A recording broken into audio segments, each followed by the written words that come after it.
So remember to turn off your propane, as we will be working near the back of the RV, near a couple exterior propane connections. And if you choose the second option, there will be sparks flying. These are the scissor jack replacements we're going to use. Link in the description below. So if you're going to do the first option, all you have to do is remove these 4 bolts here with a nut on each one.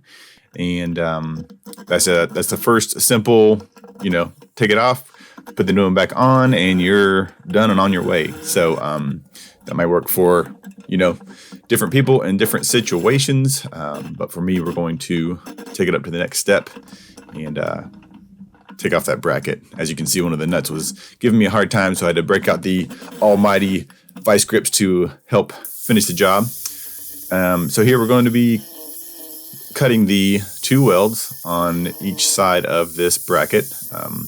I was glad that there was not a solid weld across the whole piece, so that did save me some time in cutting that I had to do. Also, too, with this installation, once the bracket's out of the way, I had to cut a little bit of little corner of the RV, the underlayment, the underbelly covering, so that the new stabilizer would have enough room to fit against the frame, nice and flush and tight. So just got a razor knife, cut a little corner out, and was good to go. So here I extended the stabilizer up to put pressure against the frame so that I could mark my holes. Make sure you do a good job here with the hole marking. The stabilizer does have the oval holes to give you some play, but you just want to make sure you get your holes drilled as close as you can to match up, or else you could be in trouble. Might not be able to get every screw in there when it comes down, time for that. So take your time, get your holes marked good, get your drill bit, start a little pilot hole, make sure you got that, in a good spot before you, go all the way with it. That's what I was doing here.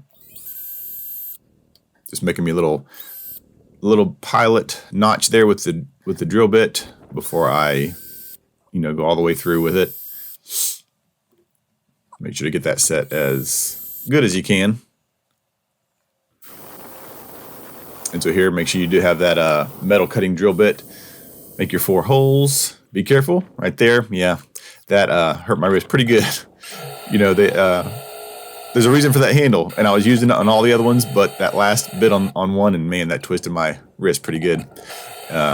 Anyways, hold on to that second handle. Here I was spraying some Rust-Oleum black paint on there just to cover up the exposed metal that I made. So put some of that on there to prevent rust. Here are the 4 screws that are provided with their locking washers. Unfortunately, I did not get that portion recorded. I forgot to hit the record button, but we all know how that works. Put your bracket up there, screw it in, and that's pretty much it. And that's the finished product. Pretty simple, even if you do have to cut the welds.